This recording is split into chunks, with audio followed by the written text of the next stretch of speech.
থেকে সবাই কেমন আছেন? আশা করি সবাই ভালো আছেন। It's me Rifat and welcome to days video and my page and also YouTube channel. So আজকে আমরা কথা বলতে চলেছি কনস্পিরেসি থিওরির সেকেন্ড পার্ট নিয়ে, যেটাকে বলতেছি আমরা পেট্রোনাস টুইন টাওয়ার হামলা। সো এটাকে সংক্ষেপে আমরা 9/11 বলতে পারি। তো 9/11 সম্বন্ধে প্রচুর থিওরি আছে। এই থিওরিগুলোর মধ্যে সবচেয়ে জনপ্রিয় এবং গ্রহণযোগ্য থিওরি সেটা হচ্ছে আমেরিকা সরকার নিজে প্ল্যান করে সেই অ্যাটাকটা সাজাইছে। Guess what?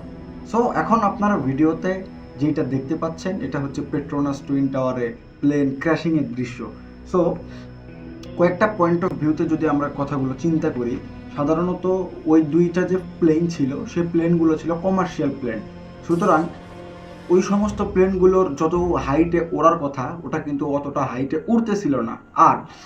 আর যে ফ্যাসিনেটিং যে বিষয়টা আমার কাছে লাগছে সেইটা হচ্ছে, যখন একটা কমার্শিয়াল প্লেন ওড়ে তখন ওই কমার্শিয়াল প্লেনটাকে বিভিন্ন রাডার থেকে সংযোগ দেওয়া হয় যে এত উচ্চতায় থাকো, এত উচ্চতায় নামো, কিন্তু এই ক্ষেত্রে কোনো সাজেশন দেওয়া হয়নি ওই প্লেনকে, এবং পরবর্তীতে যেটা অ্যাটাক হয়েছে ওইটাতেও।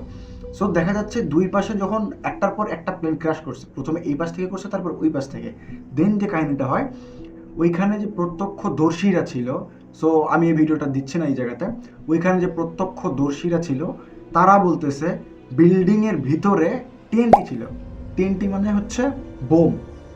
বিল্ডিং যখন আপনার এখন ভাঙার দৃশ্যটা দেখতেছেন, সো উপর থেকে আমরা দেখা যাচ্ছি সাধারণত যখন কোনো জায়গা থেকে অ্যাটাক হয়, আমরা মুভি টুভিতে ইভেন অনেক জায়গাতে দেখছি যে সাইডভাবে ক্র্যাশ করে, যদি আমি এইভাবে দেখাই, সরি এইভাবে ক্র্যাশ করবে বা এইভাবে ক্র্যাশ করবে, কিন্তু এই জায়গাতে হয়েছে কি বিল্ডিংটা জাস্ট আপনার ডাউন হয়ে চলে গেছে।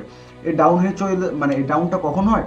যখন কোনো কনস্ট্রাকশন কোম্পানি আশেপাশের সমস্ত পরিবেশটাকে বাঁচায় একটা বিল্ডিংকে যখন ক্র্যাশ করে, তখন তারা সাধারণত টিএনটি ব্যবহার করে। টিএনটি হচ্ছে এক ধরনের বোম, আমরা ডিরেক্ট বোমে বলতে পারি। টিএনটি হচ্ছে এক ধরনের বোম যেটার সাহায্যে বিল্ডিংকে ক্র্যাশ করানো হয়। সো প্রত্যক্ষদর্শীদের সাক্ষ্য মতে পুরো বিল্ডিংয়ে টিএনটি ছিল, নট দ্যাট প্লেন অ্যাটাক হয়েছিল মিডল থেকে একটু উপরে।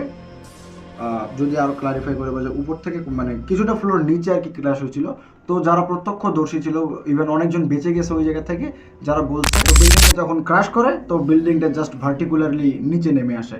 ওই জায়গা থেকে যারা প্রত্যক্ষদর্শী ছিল তারাও বলেছে যে এটা প্রি প্ল্যান করা। তারা এইভাবে বলেনি, যে ভিডিওতে বলেছিল যে আচ্ছা এই ভিডিওটা আপনারা দেখুন তাহলে বুঝতে পারবেন।